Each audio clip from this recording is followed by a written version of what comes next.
ប្អូនតុកមូលប្រវែង2 ម៉ែត្រតុកមូលថ្ងៃនេះថ្ងៃបងប្អូននៅឈុតថ្មីតុកថ្មីអានេះភ្ញៀវកំងជាពិសេសຂະຫນາດ4 ម៉ែត្រ 96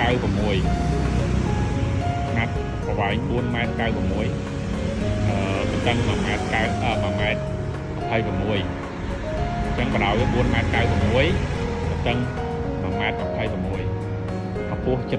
អញ្ចឹងຂະຫນາດនេះធំវែងអញ្ចឹងគាត់ដាក់នៅកញ្ចក់របស់គាត់ធំអញ្ចឹងគាត់មានសមាជិកច្រើនមានភ្ញៀវមានអីតាមចូលលេងចិត្តគាត់អញ្ចឹងគាត់យកអាឈុតធំនេះគាត់កំងឲ្យធ្វើជាពិសេសឲ្យគាត់ជាម៉ូតនេះស្អាតបងប្អូនធ្វើពីអាលុយមីញ៉ូមគាត់បងប្អូនយើងចាក់ពុំអាលុយមីញ៉ូមហ្មងណាមិនមែនយើងកាត់ដែកតាម៉ូតអញ្ចឹងមកទេគឺយើងចាក់ពុំតែម្ដងអានេះប្រភេទអាលុយមីញ៉ូមបងប្អូនដាក់ត្រូវទឹកត្រូវថ្ងៃត្រូវភ្លៀងត្រូវខ្យល់ឲ្យបានកម្លាញ់នេះអត់ឆេះប្រភេទអាលុយមីញ៉ូមប្រភេទលេខ1អញ្ចឹងម៉ូតនេះធំស្អាតណាស់អញ្ចឹងខាងពួកខ្ញុំមានទទួលកំងធ្វើតុកធ្វើកៅអីអញ្ចឹងគ្រប់ຂະຫນາດបងប្អូនចង់បានຂະຫນາດប៉ុន្មានអាចកំងបាន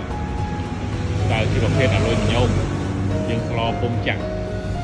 ធ្វើចេញជាម៉ូតចេញជាតុកអីហ្នឹងអញ្ចឹងគ្រប់ຂະຫນាดបងប្អូនអាចកំងបានចង់បានຂະຫນាดប៉ុន្មានធ្វើ